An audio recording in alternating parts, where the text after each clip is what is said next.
I think as I think back, the ones that can tell the story a little bit better are the first meeting at Princeton and the first meeting at Denver, when I told young men that were kind of doubtful, kind of had bad experiences, that we would win a national championship and we would be better, and they were. And the fact that they learned that through being more disciplined, following rules, and doing that stuff, kind of makes me feel good about being in this coaching. And it's one. I will tell you one that my daughter, we have two sons who played lacrosse for me at Princeton, and then my oldest daughter was a basketball player, and then my youngest daughter was a lacrosse player. She's actually the head women's coach at Kent State. But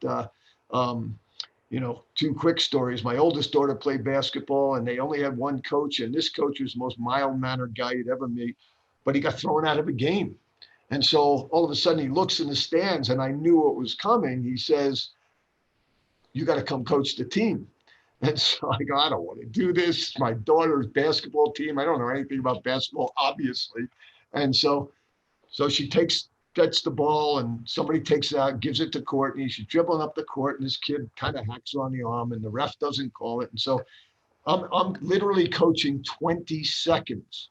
And I say to the referee, just sitting like I am now, that's why he disagreed with one of your calls. And the referee turns to me and says, "Now you're out." I got thrown out of a game in 20 seconds. It was the most unbelievable thing. And then in 2000, my younger son, Brendan, as I said, my older son, Trevor, was a first-team All-American goalie. He was a great, great player. But my youngest son, Brendan, was a little undersized. He was 5'9", 145 pounds. But in his sophomore year, he was a backup attackman, and one of his best friends blew his knee out. So Brendan had to start.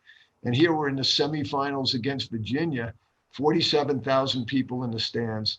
And I got this group of Virginia people sitting behind me, just screaming the whole game about the only reason my son's playing is because he's my son, meaning Brendan. So my daughter, Courtney, who was a little wise potato, she was about 15 at the time, or 16. They didn't know she was my daughter. She's just sitting in the stands watching the game. Well, Brendan scores the winning goal against Virginia in the semifinals. And Brian turns around and I can't even use my fingers to show you what she did to these people, but she turns around and says, "That's my brother, and he deserves to play." And just kind of walked off. And so I still kind of laugh and get choked up about that one, because, it's kind of one of the family things that everybody's involved, everybody's there. And, they suffer when you lose, and they hopefully enjoy it when you win. Thanks for watching. Don't forget to let us know what you think in the comments. And join in the conversation around this topic and more in the forum.